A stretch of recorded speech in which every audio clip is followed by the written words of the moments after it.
تو یہی آیت ہمیں سمجھا رہی ہے کہ جب کسی سے نکاح ہو گیا، پہلی بات تو یہ کہ یا تو آپ پہلی بہادر بن جاتے اور آپ کہتے بھی میں کچھ بھی ہو جائے میں نے تو کرنا نہیں ہے، یا تو یوں ہوتا. لیکن جب شادی ہو گئی ہے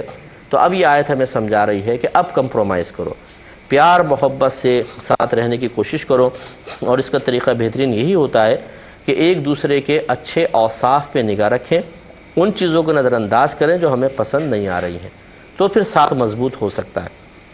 اور اللہ تعالیٰ نے فرمایا کہ عنقریب یہ ہو سکتا ہے کہ تم ایک چیز کو ناپسند کر رہے ہو لیکن اللہ نے اس میں خیر کثیر رکھی ہو. اس لیے بس ذہن بنائیں کہ اللہ تعالیٰ نے جو ہمارے لیے منتخب کر دیا اس سے ہمارا نکاح ہو گیا تو بس اب نبھانا ہے، کیونکہ حقوق کا خیال کرنا بہت ضروری ہے. میں نے جیسے پہلے کہا کیا تو پہلے شادی نہ کرتے، اب کر لی ہے تو پھر ایک دوسرے کے حقوق کو ادا کرنا ہوگا، اگر نہیں کریں گے تو بروز قیامت سخت گرفت ہوگی. اس لیے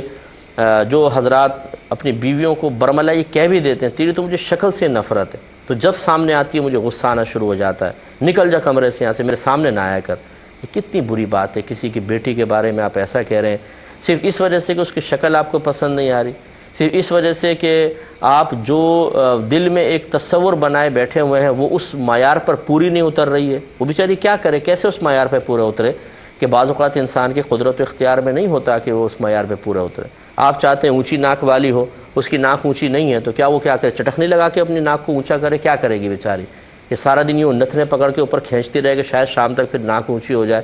یہ اس مشقت میں کیوں اس کو ڈالا جائے؟ اور پھر اللہ تعالیٰ نے ہر ایک کو جیسا اس نے چاہا ویسا بنایا. جب ہم اس کی کسی چیز پر اعتراض کرتے ہیں تو پھر یہ کس قدر بری بات ہے. ہم اس پہ نہیں کر رہے بلکہ اللہ تبارک و تعالیٰ کی تخلیق پر اعتراض کر رہے ہیں. ہم یہ کہتے ہیں تیری شکل سے مجھے نفرت ہے، اپنی شکل آئینے میں جا کر دیکھ. شکل اس نے خود تو نہیں بنائی نا، شکل تو اللہ نے بنائی ہے. اس کا مطلب ہے کہ آپ اللہ تعالیٰ کی ایک پیدا کردہ چیز کو پر اعتراض کر رہے ہیں. تو اب بتائیے کہ اس کا شرعی حکم کیا ہوگا؟ اگر ایک مصور ایک تصویر بنائے، ایک پکچر بنائے اور آپ کو دکھائے یہ کیسی ہے اور آپ نے اتنی بھونڈی تصویر، تو یقینی سی بات ہے کہ آپ تصویر کو حقیقتاً برا نہیں کہہ رہے، آپ مصور کو کہہ رہے ہیں. اور وہ برا محسوس کرے گا، میری تصویر کی اتنی برائی کی ہے، اس کا مطلب میری برائی کی ہے. اسی طرح آپ ایک اچھی سی چیز بنائیں اور وہ کسی کو دکھائیں یار کیسی ہے، اور وہ بولے یار بڑی بیکار ہے، کس نے بنائی، کون بے وقوف تھا بنانے والا، اور ہوں آپ ہی، تو پھر ایک دم آدمی کہتا ہے یار یہ کیا کہہ رہے ہو تم، یہ میں نے بنائی تھی.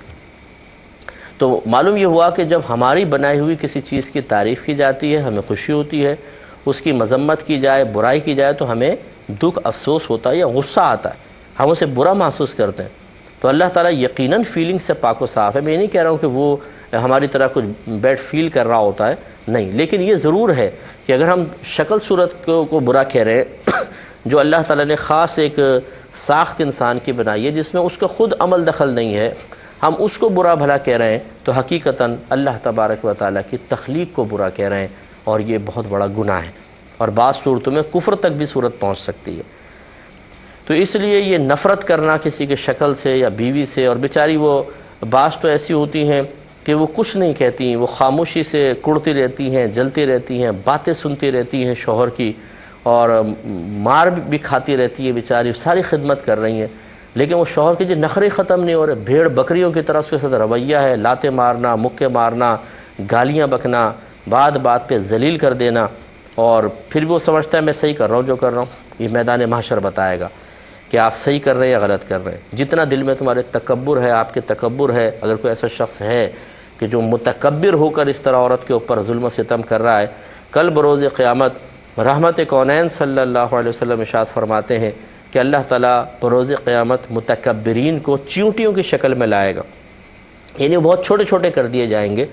اور اہل محشر انہیں اپنے قدموں سے رونتے ہوئے جائیں گے. اور وہاں موت نہیں ہے کہ جیسے آپ مچھر پہ پاؤں رکھ دیں، مکھی پہ، چیونٹی پہ، تو پس کر ختم مر جائے.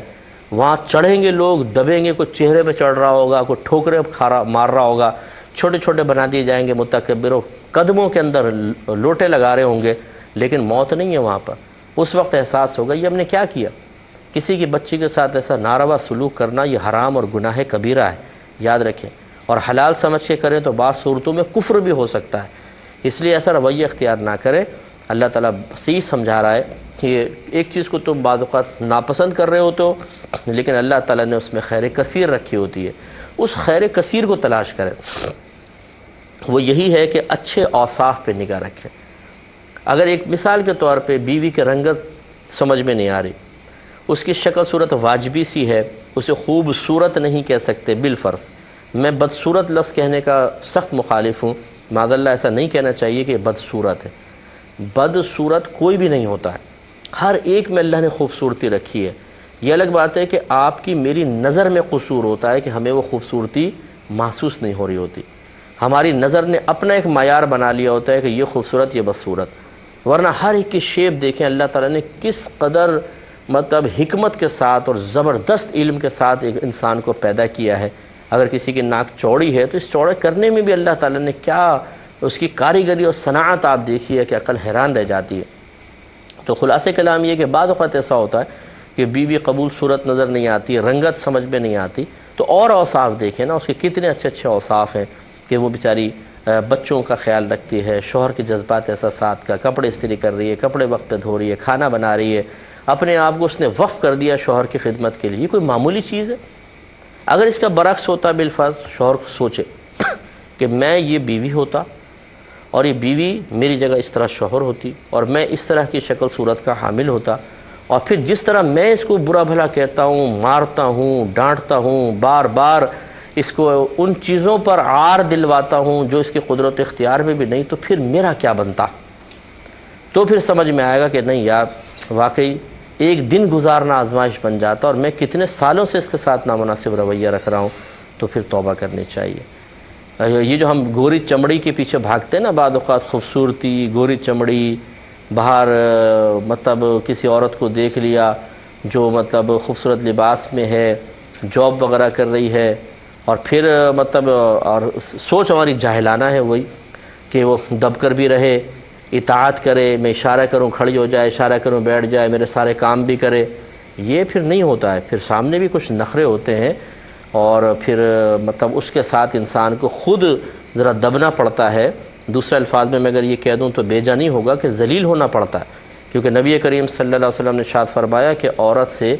4 اوصاف کی وجہ سے نکاح کیا جاتا ہے، اس کے حسن و جمال کی وجہ سے، خاندانی وجاہت کی وجہ سے، اس کے مال کی وجہ سے، اور اس کی نیک سیرتی کی وجہ سے۔ تو تم نیک سیرت عورت کو تلاش کرو۔ اور دوسری روایت میں سرکار نے ارشاد فرمایا کہ جو عورت کے حسن و جمال کی وجہ سے یا اس کے مال کی وجہ سے نکاح کرے گا وہ ذلیل ہو جائے گا۔ وجہ یہ ہے کہ زیادہ خوبصورت عورت سے نکاح کریں گے، بہرحال اس کے نخرے ہوں گے، نخرے اٹھانے پڑیں گے، کیونکہ خوف ہوگا اگر ذرا بھی میں نے ٹیڑھا میڑھا بولا یہ ناراض ہو کے میکے جا کے بیٹھ جائے گی۔ اسی طرح جو مال والی ہے عورت، وہ ٹھیک ہے مال کے بڑے پن میں آپ کے ساتھ گفتگو کرے گی،